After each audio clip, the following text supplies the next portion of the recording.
Hey everyone, my name is Max and I'm a Senior Brand Manager at Splash Damage, and my role is really to oversee anything promotional and comms related. So I manage social and community managers.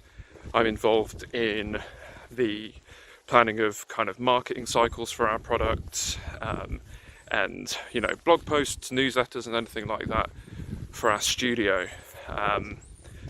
My route into games was unusual. I studied English, I got a job in retail, which is a really great place and lots of people in games start there. I worked in the NHS for a little while in operating theatres before moving into consumer PR for places like Amazon, Samsung and the BBC before ending up in games, where I've been for almost 4 years.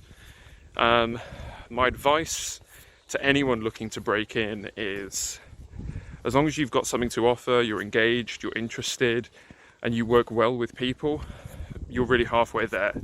I've always thought growing up that it was just programmers and artists that made games, but really there's a role for everyone across marketing, finance, HR, programming, design, art, etc.